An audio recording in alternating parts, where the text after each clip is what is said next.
Welcome back Mallu story world. കഥ shehnai part 11. അവതരണം ഷെറിൻ നൗഷ. സമയം ഏറെ വൈകിയിട്ടും ഷാഫിയെ കാണാഞ്ഞ് ഷഹനായി കാത്തിരിക്കുകയാണ്. അകത്തേക്ക് കയറിപ്പോയ ഷാഹിക്ക് അകത്തെത്തിയിട്ടും മനസ്സിനൊരു സമാധാനവും കിട്ടിയില്ല. അവൾ ഉമ്മറത്തേക്ക് തന്നെ ഇറങ്ങി വന്ന് സ്റ്റെപ്പിലിരുന്നു. ദൂരെ റോഡിലേക്ക് നോക്കി അവൾ ഏറെ നേരം അവനെയും കാത്തിരുന്നു.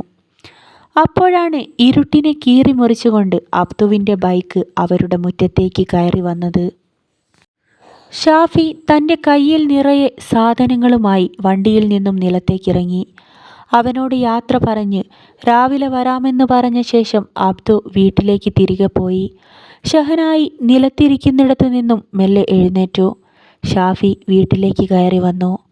ഷാഹി, ഒരു വീട്ടിലേക്ക് വേണ്ട സാധനങ്ങളൊന്നും എനിക്കറിയില്ല. അബ്ദു പറഞ്ഞതെല്ലാം ഞാൻ വാങ്ങിയിട്ടുണ്ട്. ഇനി എന്തെങ്കിലും വേണമെങ്കിൽ പറഞ്ഞാൽ മതി, ഞാൻ കൊണ്ടുവരാം. അവൻ കയ്യിലെ പൊതികൾ അവൾക്ക് നേരെ നീട്ടി. അവൾ ആ സാധനങ്ങളുമായി ഒന്നും മിണ്ടാതെ അകത്തേക്ക് കയറി നടന്നു. ഷാഫി അയലിൽ നിന്നും ഒരു തോർത്തുമെടുത്ത് കുളിക്കാനായി ബാത്റൂമിലേക്ക് നടന്നു. ഷഹനായി ഏതോ ജോലിയിൽ കിച്ചണിലായിരുന്നു. ഷാഫി കുളി കഴിഞ്ഞ് വീണ്ടും കോലായിലേക്ക് തന്നെ തിരിച്ചെത്തി. അവൻ തിണ്ണയിൽ മടക്കി വച്ചിരുന്ന പായ വിരിച്ച് നിലത്തിരുന്നു. മേലാകെ അവന് നല്ല വേദനയുണ്ടായിരുന്നു. അകത്ത് ടേബിളിൽ ചോറും കറിയും വിളമ്പി ഷഹനായി മൂടി വച്ചിരിക്കുന്നത് അവൻ വാതിലിനിടയിലൂടെ കാണുന്നുണ്ടായിരുന്നു. അവളുണ്ടാക്കുന്ന ഭക്ഷണം ടേബിളിൽ തനിക്കായി വിളമ്പി വയ്ക്കാറുണ്ട്. പക്ഷേ കഴിക്കാൻ അവൾ ഒരിക്കലും വിളിക്കാറില്ല. ദേഹമാസകലം വേദനിക്കുന്നത് കൊണ്ട് അവന് ഭക്ഷണം വേണമെന്ന് തോന്നിയില്ല. ആദ്യമായാണ് ഇങ്ങനെ ദേഹമനങ്ങിയുള്ള ജോലിക്ക് പോകുന്നത്. അവൻ കൈകളും കാലും തടവി അവിടെ തന്നെ കിടന്നു. അകത്ത് ഭക്ഷണം കഴിച്ച് ഷഹനായി കിടന്നു കഴിഞ്ഞിരുന്നു. അവൾ ഉറക്കം വരാതെ തിരിഞ്ഞും മറിഞ്ഞും കിടന്നു. ഉമ്മാനെക്കുറിച്ചുള്ള ഓർമ്മകൾ മനസ്സിൽ വന്ന് നിറയുകയായിരുന്നു. കണ്ണിൽ വെള്ളത്തുള്ളികൾ ഉരുണ്ടുകൂടി. എൻ്റെ പൊന്നുമ്മ, ഇപ്പോൾ നിങ്ങൾ എവിടെയാണുള്ളത്? ഏതവസ്ഥയിലാണ് നിങ്ങളിപ്പോൾ ജീവിക്കുന്നത്?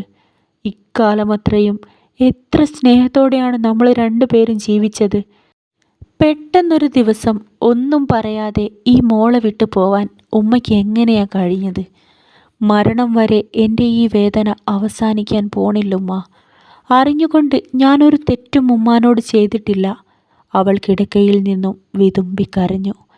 ഏതൊരു പെണ്ണും ആഗ്രഹിക്കും പോലെ ഒരുപാട് സ്നേഹമുള്ളൊരു ഭർത്താവിനെയാണ് എനിക്ക് കിട്ടിയതുമ്മ. ഒരുപാട് സ്നേഹത്തോടെ ഷാഫിക്ക എൻ്റെ അടുത്ത് വന്ന് എന്നോട് സംസാരിക്കാറുണ്ട്. കഷ്ടപ്പെട്ട് സ്വപ്നം കണ്ട് പഠിച്ചത് മുഴുവനും വിട്ടെറിഞ്ഞ് ഷാഫിക്ക ഇപ്പോൾ കൂലിപ്പണിക്ക് പോവാൻ തുടങ്ങി. എല്ലാത്തിനും കാരണം ഞാനും കൂടിയാ. എന്നാൽ ഞാൻ തീർത്തും നിസ്സഹായയാണ്. സ്നേഹത്തോടെ ഒരു നോട്ടം പോലും ഷാഫിക്കാനെ നോക്കാൻ എനിക്ക് കഴിയുന്നില്ല ഉമ്മ. ഈ നാട് മുഴുവനും എന്നെ എതിർത്താലും എനിക്കൊരു പ്രശ്നമില്ലായിരുന്നു ഉമ്മ. നിങ്ങളെൻ്റെ കൂടെ നിന്നിരുന്നെങ്കിൽ എനിക്കത് മാത്രം മതിയായിരുന്നു. എന്തിനാണ് എന്നെ വിട്ടു പോയത്? അവൾ തലയണയിൽ മുഖമമർത്തി വച്ച് ഏങ്ങി ഏങ്ങി കരഞ്ഞു.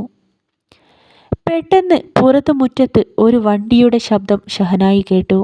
അവൾ ജനൽവിരി നീക്കി പുറത്തേക്ക് നോക്കി. ബൈക്കിൽ നിന്നും അബ്ദു ധൃതി പിടിച്ച് മുറ്റത്തേക്കിറങ്ങി വന്നു. അവൻ ഷാഫിക്കരികിലെത്തി കാതിൽ അടക്കി പിടിച്ച് എന്തോ പറഞ്ഞു. ഈ പാതിരാത്രിയിൽ അബ്ദു എന്തിനാണ് വന്നത്? ഷഹനായിക്ക് എന്തോ പന്തികേട് തോന്നി.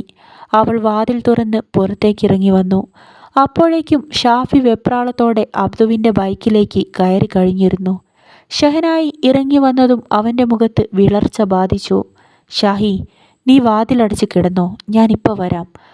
അവളെന്തോ സംശയം ചോദിക്കാൻ തുടങ്ങിയതും വണ്ടി മുറ്റം കടന്ന് റോഡിലേക്ക് ഇറങ്ങിപ്പോയിരുന്നു. അവളുടെ മനസ്സിലും വല്ലാത്തൊരു ടെൻഷൻ കടന്നു വന്നു. ഈ രാത്രിയിൽ അവരെങ്ങോട്ടായിരിക്കും പോയത്? അവൾ അകത്ത് കയറി വാതിൽ കൊളുത്തിട്ട് പൂട്ടി. ഷാഫിയുടെയും അബ്ദുവിൻ്റെയും ബൈക്ക് പോലീസ് സ്റ്റേഷനിലേക്കാണ് കയറി ചെന്നത്. സ്റ്റേഷനിൽ നിന്നും അവരെ കോഴിക്കോട് മെഡിക്കൽ കോളേജിലേക്ക് പറഞ്ഞയച്ചു. ഷാഫിയുടെ ഹൃദയമിടിപ്പ് അതിവേഗം ഉയരുകയായിരുന്നു. കുറച്ച് പ്രായമായ ഒരു സ്ത്രീ വാഹനാപകടത്തിൽ മരണപ്പെട്ടിരിക്കുന്നു. ആരാണെന്ന് ഇതുവരെ ഒന്നും അറിയാൻ കഴിഞ്ഞിട്ടില്ല. സ്റ്റേഷനിൽ ആമിനുമ്മാനെ കാണാനില്ലെന്ന് പറഞ്ഞുള്ള പരാതി നൽകിയതുകൊണ്ട് മരണപ്പെട്ട സ്ത്രീ ആമിനയാണോ എന്നറിയാനാണ് ഷാഫിയെ സ്റ്റേഷനിൽ നിന്നും വിളിച്ചിരിക്കുന്നത്. കുറഞ്ഞ സമയം കൊണ്ട് തന്നെ അവർ കോളേജിലേക്ക് എത്തിച്ചേർന്നു. ഷാഫി വിറയ്ക്കുന്ന കാലടികളോടെ അകത്തേക്ക് ചെന്നു. പോലീസുകാരൻ മറവിച്ചു കിടക്കുന്ന ആ ബോഡിയുടെ മുഖത്തെ തുണി മാറ്റി ഷാഫിയെ കാണിച്ചു. അപ്പോഴേക്കും SI ഷാഫിയുടെ അടുത്തേക്ക് വന്നിരുന്നു. താൻ കണ്ടോ ഷാഫി? അയാൾ ഉറക്കെ ചോദിച്ചു. ഷാഫി ഞെട്ടിത്തിരിഞ്ഞ് നോക്കി. കണ്ടു സാർ. അതെൻ്റെ ഉമ്മയല്ല, അത് ആമിനുമ്മയല്ല, അവൻ ആശ്വാസത്തോടെ പറഞ്ഞു. ഉറപ്പാണോ? SI മുഖം ചുളിച്ചുകൊണ്ട് വീണ്ടും ചോദിച്ചു. ഉറപ്പാണ് സാർ, ഞാൻ മുഖം ശരിക്കും കണ്ടു, അതുമ്മയല്ല, ഷാഫി അയാളോടായി തറപ്പിച്ചു പറഞ്ഞു. ഷാഫിയും അബ്ദുവും SIയുടെ കൂടെ പുറത്തേക്ക് നടന്നു. ആ സ്ത്രീക്ക് ബന്ധുക്കളാരും ഇല്ലേ? അയാൾ നടത്തത്തിനിടയിൽ വീണ്ടും ചോദിച്ചു. അവരുടെ ഭർത്താവിന് ഒരു ജ്യേഷ്ഠനുണ്ട്. കോയമ്പത്തൂരാണ് അവർ താമസിക്കുന്നത്, ഷാഫി പതുക്കെ പറഞ്ഞു. എന്നിട്ട് നിങ്ങൾ അവിടേക്ക് വിളിച്ച് അന്വേഷിച്ചില്ലേ? SI പെട്ടെന്ന് നടത്തം നിർത്തി അവരെ നോക്കിക്കൊണ്ട് ചോദിച്ചു. ഇല്ല സാർ, അവരുടെ കോണ്ടാക്റ്റ് നമ്പറൊന്നും ആരുടെ കയ്യിലും ഇല്ല. എവിടെയാണെന്നുള്ള അഡ്രസ്സും അറിയില്ല. അഡ്രസ്സും നമ്പറും ഒക്കെ എഴുതി വച്ച ഒരു ചെറിയ ഡയറി ഉണ്ടായിരുന്നു. വീട്ടിലുള്ള ആ ഡയറി ഉമ്മ കൊണ്ടുപോയിട്ടുണ്ട്. ഉമ്മാനെ കാണാതായ ശേഷം ആ ഡയറിയും കണ്ടിട്ടില്ലെന്നാ ഷഹനായി പറഞ്ഞത്. ഷാഫിയുടെ വാക്കുകൾ കേട്ട ആ പോലീസുകാരൻ്റെ മുഖത്ത് പരിഹാസം നിറഞ്ഞു. നിങ്ങളാരും തേടിച്ചെല്ലാതിരിക്കാൻ വേണ്ടിയായിരിക്കും ആ സ്ത്രീ അങ്ങനെ ചെയ്തത്. അവർക്കെന്തായാലും വിവരമുണ്ട്. ഷാഫിയുടെ മുഖം കുറ്റബോധത്താൽ താണുപോയി. എന്തിനാടോ ഇനിയും നിങ്ങൾ ആ സ്ത്രീയുടെ പുറകെ ചെന്ന് ബുദ്ധിമുട്ടിക്കുന്നത്? അവരെവിടെയെങ്കിലും സമാധാനത്തോടെ ജീവിച്ചോട്ടെ. SI ഷാഫിയെ തറപ്പിച്ച് നോക്കിയ ശേഷം വീണ്ടും മുന്നോട്ട് നടന്നു. ഷാഫി, ഇന്നലെ ഹാജിയാർ എന്നെ കാണാൻ വേണ്ടി സ്റ്റേഷനിൽ വന്നിരുന്നു. ആ സ്ത്രീ നാടുവിടാനുള്ള കാരണമെല്ലാം ഹാജിയാർ എന്നോട് വ്യക്തമായി പറഞ്ഞു. അവരുടെ വളർത്തുദോഷം കൊണ്ട് മോള് വേലി ചാടിയല്ലേ? ആ വിഷമത്തിലല്ലേ അവർ നാടുവിട്ടത്? അയാൾ നിറഞ്ഞ പരിഹാസത്തോടെ വീണ്ടും ഷാഫിയോട് ചോദിച്ചു. ഷാഫിക്കും അബ്ദുവിനും ഏതാണ്ട് കാര്യങ്ങൾ മനസ്സിലായി.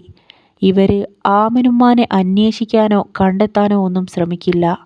ഉമ്മാനെ കാണണമെങ്കിൽ സ്വയം എന്തെങ്കിലും ചെയ്തേ പറ്റൂ. അവർ രണ്ടുപേരും അവിടെ നിന്നും വീട്ടിലേക്ക് തന്നെ തിരിച്ചു പോന്നു. നേരം പുലരാനായപ്പോഴാണ് ഷാഫി വീട്ടിൽ തിരിച്ചെത്തിയത്. അവൻ വീട്ടിലെത്തുന്നതുവരെ ഷഹനായി ഉറങ്ങിയിട്ടുണ്ടായിരുന്നില്ല. അവൾ വാതിൽ തുറന്ന് പുറത്തേക്ക് ഇറങ്ങി വന്നു. ഷാഫിയെ അവിടെ ഇറക്കിവിട്ട ശേഷം അബ്ദു തിരികെ പോയി. അവൻ പതിയെ ഉമ്മറത്തേക്ക് കയറി വന്നു. പ്രശ്നമൊന്നുമില്ല ഷാഹി, എന്നെ സ്റ്റേഷനിൽ നിന്ന് വിളിപ്പിച്ചതാ. അവരേതോ ഒരു സ്ത്രീയെ കണ്ടപ്പോൾ ഉമ്മയാണോ എന്നറിയാൻ വേണ്ടി എന്നെ വിളിപ്പിച്ചതാ. ഷാഫി അല്പമൊരു പരുങ്ങലോടെയാണ് അത് പറഞ്ഞത്. ഷഹനായിക്ക് എന്തോ മനസ്സിലായ മട്ടിൽ അവൾ മുഖം അമർത്തി തുടച്ച് അകത്തേക്ക് കയറി. വിതുമ്പിയ ചുണ്ടോടെ അവൾ അകത്തേക്ക് കയറിപ്പോയി. അത് പോകുന്നത് കണ്ടപ്പോൾ ഷാഫിയുടെ ഹൃദയവും ഒന്ന് വിങ്ങി. അവൻ അവൾക്ക് പിന്നാലെ അകത്തേക്ക് ഓടിച്ചെന്നു. ഷഹനായിയുടെ സങ്കടം മാറ്റാൻ ഷാഫിക്ക് കഴിയുമോ? അവർക്ക് ആമിനുമ്മാനെ കണ്ടുപിടിക്കാനാകുമോ? കാത്തിരുന്ന് കാണാം. ഷഹനായി. ഈ ഭാഗം ഇവിടെ അവസാനിക്കുന്നു. അടുത്ത പാർട്ടുമായി ഞാൻ ഉടൻ തന്നെ വരുന്നതാണ്.